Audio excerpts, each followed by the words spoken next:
from Massachusetts, and I now recognize the Vice Chairman of the committee, Mr. Buchanan of Florida. Thank you, Mr. Chairman. I want to thank our witnesses for being here today.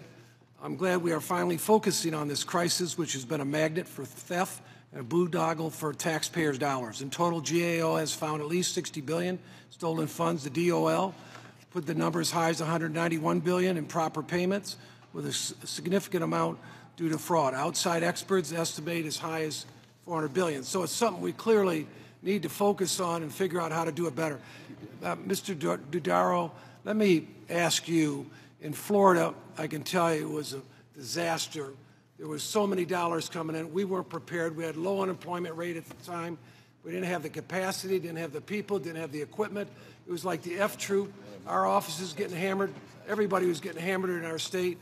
Where are we at today if we have another crisis and we've got to be able to move dollars quickly? Because obviously nobody can imagine when you talk about $800 billion, no matter how you put it out there, we don't have that kind of capacity.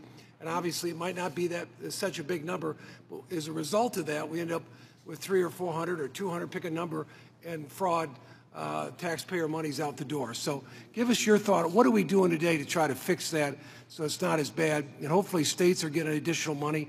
They're going to invest some of the dollars, excess dollars they've got, to make sure that we can minimize this in the future. I think we're slightly better prepared, but not fully prepared for the next crisis. A number of our recommendations at the Labor Department have been not fully implemented yet. I think states are trying to make improvements. There have been some improvements that have been made, but they've all been ad hoc. There hasn't been a systematic approach to doing this, led by the Labor Department in conjunction with the states, and I think that's needed. Now, to make sure that Congress continues to focus on this issue, I added the unemployment insurance program to a list of high-risk areas that we keep for the Congress and the administration to focus on. There are 38 areas on the list now. I'm due to come up with an update across government soon, but I added the unemployment insurance area. There are problems also. I got a couple other questions. Okay, go ahead. Get back to you, Mr. Horowitz. Let me mention in terms of organized crime organizations outside the U.S. We've got obviously some in the U.S. You hear out of Africa and different parts, not just this ID and identity theft and everything else. Where is that at today? And my thought is, how much do you estimate, and what can we get back? That's, it's one thing in different states, but looking at Africa and different countries around the world, they're taking advantage of the circumstances as well. Yeah, Congressman, you're exactly right. One of the biggest challenges we have is following the fraud that occurred through overseas gang activity and fraudsters. The Secret Service has reported that they've seen that occur through entities in Nigeria, China, Russia, other locations.